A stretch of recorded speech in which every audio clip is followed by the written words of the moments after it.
Assalamualaikum warahmatullahi wabarakatuh.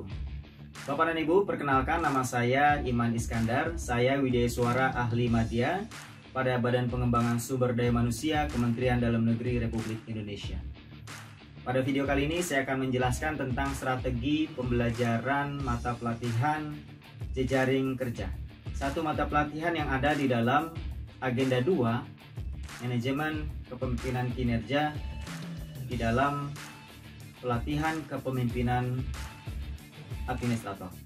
Bapak dan Ibu, agenda kepemimpinan kinerja yang merupakan agenda kedua setelah Bapak dan Ibu para peserta itu melakukan diskusi tentang agenda kepemimpinan Pancasila dan nasionalisme, di mana agenda kepemimpinan kinerja ini sangat menentukan ya, karena menjadi backbone-nya pelatihan kepemimpinan ya, karena di dalam agenda kepemimpinan kinerja ini terdapat 4 materi yang akan mengantarkan peserta, membekali peserta dalam leadership skill, yaitu bagaimana mereka mampu memimpin, mampu memengaruhi, menggerakkan para pihak dalam lingkup kerja maupun di luar lingkup unit kerja untuk mencapai kinerja unit organisasi, yaitu leading within and beyond their boundary. Ada 4 materi, yaitu kepemimpinan transformasional, jejaring kerja, manajemen konflik, dan komunikasi efektif. Pada kesempatan ini saya akan menjelaskan tentang strategi mata pelatihan yang kedua di dalam agenda 2, yaitu jejaring kerja. Baik Bapak dan Ibu, ada 3 sesi di dalam pembelajaran materi ini, yaitu yang pertama adalah pembuka, yang kedua adalah diskusi tentang materi, yang ketiga adalah penutup. Kita akan buat peserta nyaman dan enjoy dan buat keseruan dalam belajar ya, dengan strategi yang kita terapkan. Yang pertama adalah pembuka, diawali dengan mengucapkan salam ya, kemudian memperkenalkan diri dengan video perkenalan. Kemudian yang kedua, berkenalan dengan peserta, kemudian melakukan ice breaking rantai manusia. Ya, ice breaking rantai manusia ini sebagai pengantar, di mana rantai manusia merupakan simbol daripada jejaring ya. Lalu yang ketiga, saya akan melakukan persepsi tentang materi jejaring kerja dengan storytelling. Saya akan bercerita bagaimana kondisi-kondisi yang tidak ideal yang ada terjadi di tengah-tengah masyarakat, seperti contohnya fenomena masyarakat yang membuang sampah sembarangan ya, atau juga terjadinya kondisi lingkungan yang tidak sehat ya di tengah-tengah masyarakat. Dan secara random di beberapa daerah akan saya explore ya, dengan satu video-video yang kemudian itu memberikan gambaran kepada mereka tentang kondisi yang tidak ideal maupun kondisi ideal, di mana daerah-daerah yang sudah memiliki situasi yang baik ya, seperti halnya tadi, kalau tadi yang pertama adalah lingkungan yang tidak baik menjadi lingkungan yang baik, sehingga mereka akan membayangkan tentang pentingnya materi jejaring kerja ini.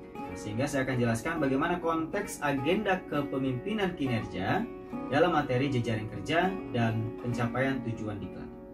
Nah, lalu kemudian selanjutnya saya akan sampaikan apa tujuan pembelajaran dan struktur pembelajarannya atau indikator keberhasilan yang akan mereka capai, sehingga para peserta nanti akan jelas apa tujuannya mereka belajar materi jejaring kerja.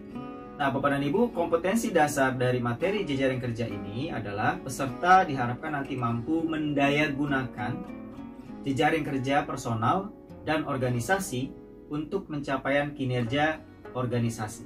Setelah mengikuti pembelajaran ini, peserta diharapkan dapat 1. Menjelaskan konsep jejaring kerja dan berjejaring kerja. Yang kedua, menjelaskan konsep analisis jejaring sosial.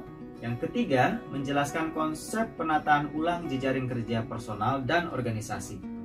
Yang keempat adalah menerapkan konsep pendayagunaan jejaring kerja, personal, dan organisasi. Setelah sesi pembuka, saya akan masuk ke sesi diskusi materi bersama peserta. Disinilah keseruannya, Bapak dan Ibu. Materi jejaring kerja ini merupakan materi yang dulu pada saat ya, kurikulum sebelum PKA, yaitu di Klatim 3, sudah diajarkan. Ada beberapa penyesuaian, ada beberapa kontekstualisasi tentang jejaring kerja yang disesuaikan ya. Perlu beberapa strategi yang diterapkan sehingga peserta merasa materi ini betul-betul memang diperlukan ya dalam materi atau modul yang disusun ya oleh lembaga administrasi negara. Setidaknya ada 4 materi pokok ya.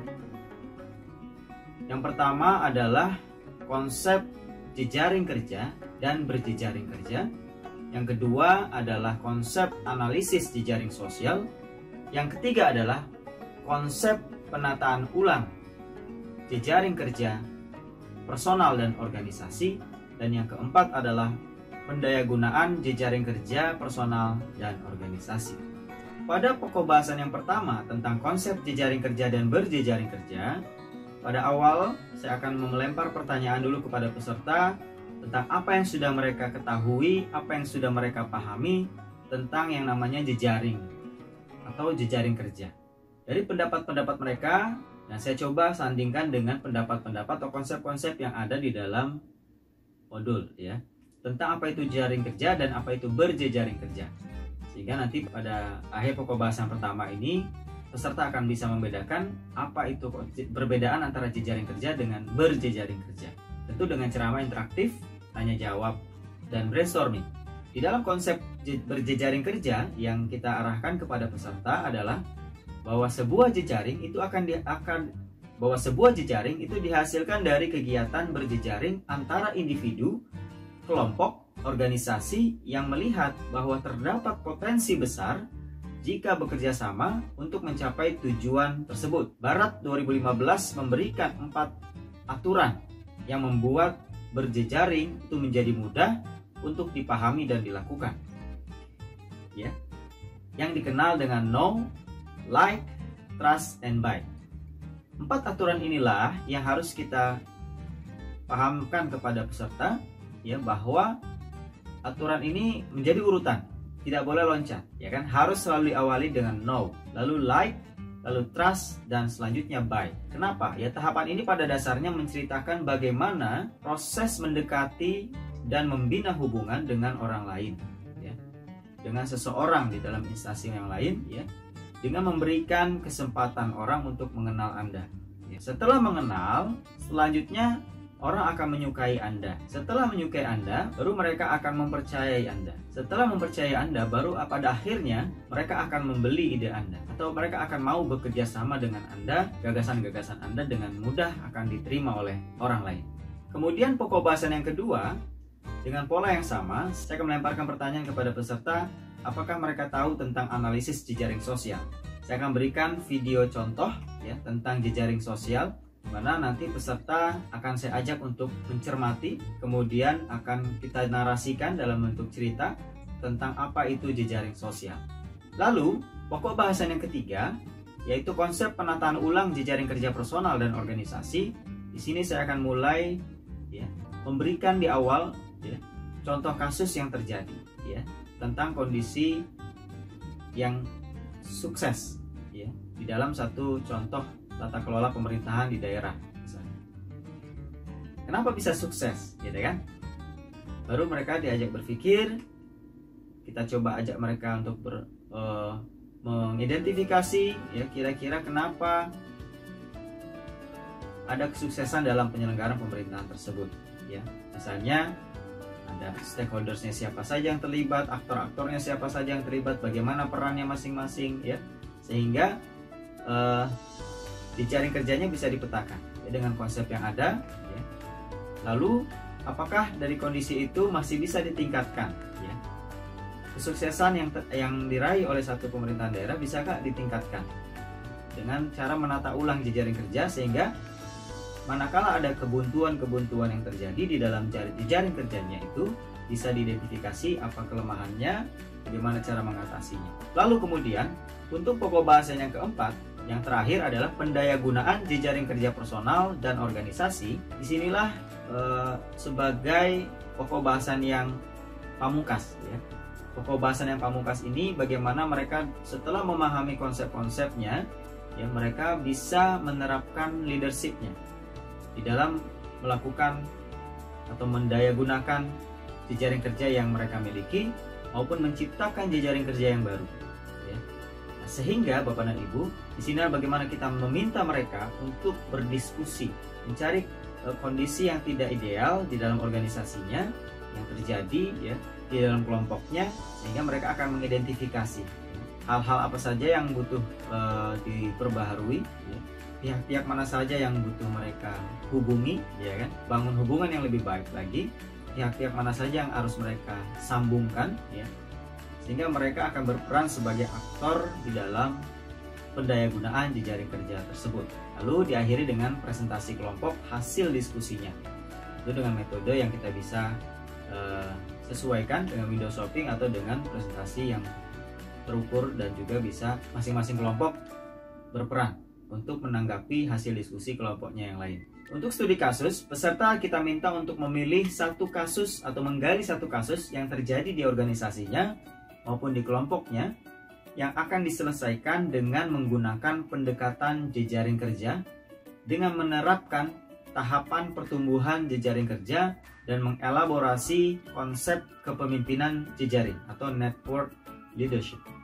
Bapak dan Ibu, setelah materi selesai ya dengan pokok bahasan yang keempat tadi, untuk penutup ya tentu saya akan melakukan dulu kesimpulan bersama peserta ya dengan konsep board. Ini juga bisa dilakukan secara daring ya, baik tatap muka maupun daring dengan konsep board ya. Ini dalam rangka kita paperless, kita tidak gunakan lagi sticky note yang dalam bentuk kertas, tapi sticky note ini sudah kita wakilkan dalam aplikasi konsep board ya, yang bisa diakses oleh handphone masing-masing peserta. Nanti baru ditayangkan apa kesimpulan yang setiap peserta bisa berikan dari pembelajaran ya. Lalu setelah kita menyimpulkan bersama peserta, barulah saya ajak peserta untuk bertanding ya. Kita buat keseruan di sini, bagaimana mereka tanpa merasa dievaluasi ya, kita ajak mereka bertanding ya. Nanti siapa pemenangnya di dalam kuis ini, saya akan berikan reward berupa coklat ya, atau berupa snack yang memang bisa dinikmati bersama. Kemudian yang ketiga, setelah melaksanakan evaluasi, kita akan berikan penguatan kepada peserta terkait pemanfaatan materi jejaring kerja ini supaya mereka bisa secara fokus nanti menggunakan materi jejaring kerja ini untuk kebutuhan aksi perubahannya. Setelah itu diakhiri dengan salam penutup ya, dan kita memberikan motivasi kepada mereka untuk tetap semangat dan tetap jaga protokol kesehatan ketika mereka melakukan pendidikan dan pelatihan semasa pandemi seperti sekarang ini. Demikian penjelasan strategi pembelajaran tentang mata pelatihan jejaring kerja. Mudah-mudahan bermanfaat dan menjadi motivasi untuk diri saya agar bisa sukses memfasilitasi mata pelatihan jejaring kerja ke depannya. Terima kasih. Wabillahi taufiq wal hidayah. Assalamualaikum warahmatullahi wabarakatuh.